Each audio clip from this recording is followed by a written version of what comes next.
Baik, teman-teman, kita mulai ya. Yang pertama mungkin menarik kalau kita membaca bagaimana Umar bin Khattab ini tersentuh kemudian masuk Islam setelah membaca Al-Quran surat Toha ayat 1-14. Coba ya teman-teman membuka ayat ini 1-14 ini. Kemudian ada rasa apa dalam diri kita? Kalau Umar membaca ayat-ayat ini, tiba-tiba tergetar hatinya, mendapatkan percikan cahaya, sehingga kemudian beliau tertarik dan masuk Islam. Ini saya tidak mungkin menjelaskan satu-satu ya ayatnya. Coba kita lihat dari ayat yang awal dan ayat yang paling terakhir. Di bagian awal itu kan ayatnya berbunyi A'udzubillahi minasyaitonirrajim Toha ma anzalna alaikal qur'ana litashqa. Kalau diterjemahkan dalam bahasa Indonesia, Toha, tidaklah kami turunkan Al-Quran itu kepadamu litashqa, supaya engkau bersusah hati. Illa tadhkiratan liman yakhsha, kecuali hanya sebagai peringatan bagi orang-orang yang takut. Tanzilam mimman khalaqal arda was samawatil ula, dia turun dari yang menciptakan bumi dan langit yang tinggi. Jadi di bagian awal kita diberi informasi Al-Quran itu diturunkan kepadamu tidak untuk membuatmu sedih atau gelisah.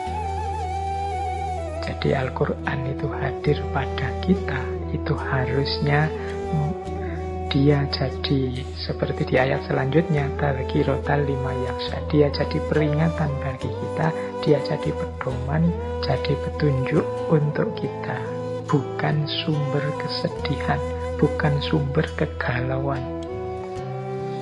Nah, ini mungkin sentilan juga sedikit pada kita. Jangan-jangan kita pernah, saya tidak ngomong sering ya, jangan-jangan sekali dua kali kita pernah merasa sedih, merasa galau, merasa sulit dengan hadirnya Al-Quran. Entah dalam hal apa, mungkin ada isinya Al-Quran yang menurut kita tidak cocok, atau kita ngerundel karena ada perintah untuk melakukan ini, melakukan itu, atau apa saja. Itu kan berarti sedih karena, atau susah, atau merasa direpoti oleh Al-Quran. Padahal Al-Quran tidak turun untuk itu. Al-Quran itu memberi kita petunjuk, memberi kita pedoman. Tentunya petunjuk dan pedoman itu konotasinya adalah positif, untuk membuat kita tidak lupa dengan amanah dan tanggung jawab hidup kita di muka bumi. Jadi liman yakhsha, bagi orang yang takut, yang hati-hati, yang tidak mau sembrono dalam hidupnya.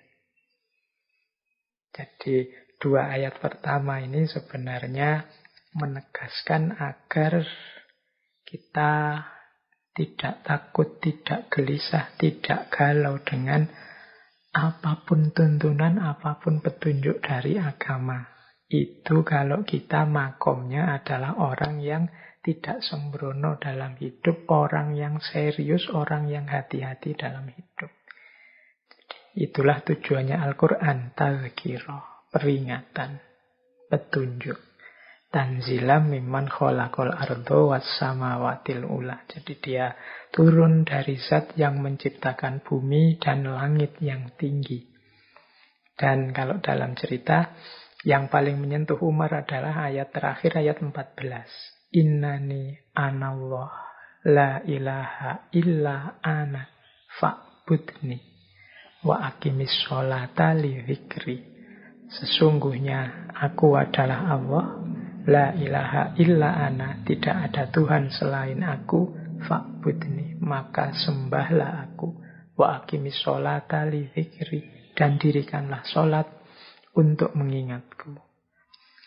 Ini ayat ini menyentuh Umar sampai kemudian beliau tertarik untuk masuk Islam.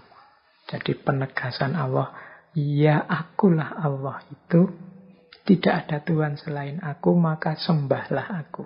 Ini mungkin karena ayat ini kemudian Umar sadar tanggung jawabnya sebagai manusia, yaitu untuk menyembahnya yang selama ini mungkin dilalaikan. Baik, ini sebenarnya mungkin semacam ajakan mungkin untuk teman-teman, ya coba deh ayat-ayat Al-Quran itu masih menyentuh batin kita enggak? Masih menggetarkan batin kita enggak? Sebagaimana Umar tergetar oleh ayat-ayat Al-Quran. Selama masih ada getaran itu, berarti dia masih hidup dalam diri kita. Masih ada pengaruhnya. Semakin kita membaca, semakin kita mendengar ayat-ayat Al-Quran dan merenungi maknanya, semakin kuat iman dan keislaman kita. Itu kan ada ayatnya juga. Idza tuliyat ayatuh, ketika dibacakan ayat-ayatnya, zadatu iman, imannya bertambah. Baik, ya ini saya buka dengan ini karena memang Umar dikenal masuk Islam karena surat Toha ayat 1-14. Kemudian Umar ini punya 2 gelar yang masyhur sekali. Yang pertama Al-Faruq, yang kedua Amirul Mukminin. Al-Faruq itu artinya pembeda.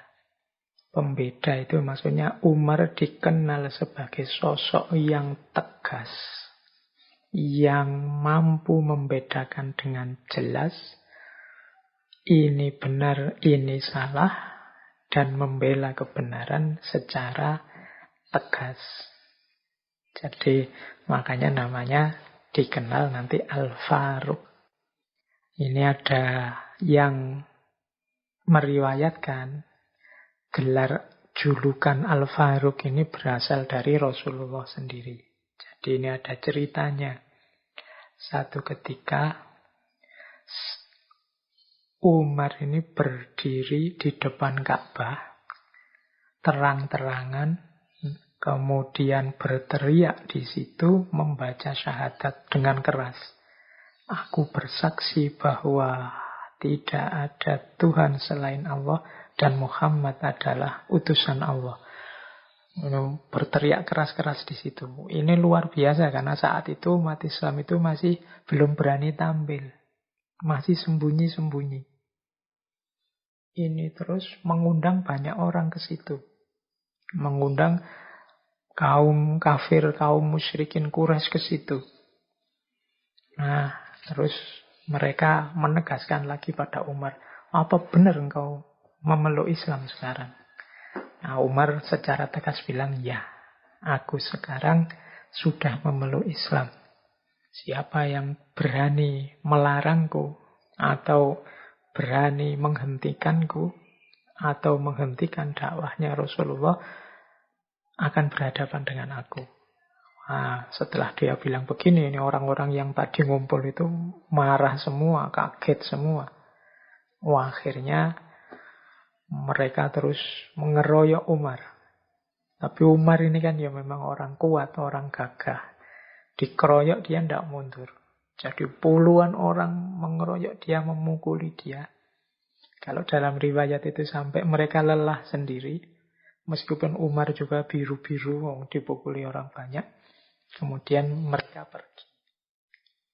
Nah, Umar yang sudah babak belur, luka-luka, itu masih tetap berdiri tegak di depan Ka'bah. Itu momen ini ketika sampai pada Rasulullah, kemudian muncul julukan bahwa beliau ini lebih tepat dipanggil sebagai Al-Faruq. Orang yang bisa membedakan mana hak, mana batil, dan secara serius, secara sungguh-sungguh memilih kebenaran dan membuang kebatilan. Itu makanya gelar beliau Al-Faruq. Nanti beliau juga punya panggilan saat menjadi khalifah, beliau disebut sebagai Amirul Mukminin. Ini khalifah yang pertama kali diberi panggilan Amirul Mukminin. Amir itu dari kata-kata amr, urusan. Amir itu berarti orang yang mengurusi, orang yang mengelola. Amirul Mukminin berarti orang yang mengurusi umat mukmin. Jadi beliaulah yang mendapat amanah untuk mengurusi semua urusannya umat Islam. Makanya dipanggil Amirul Mukminin. Jadi bukan sultan, bukan raja, bukan kaisar, tapi amir, orang yang ngurusi.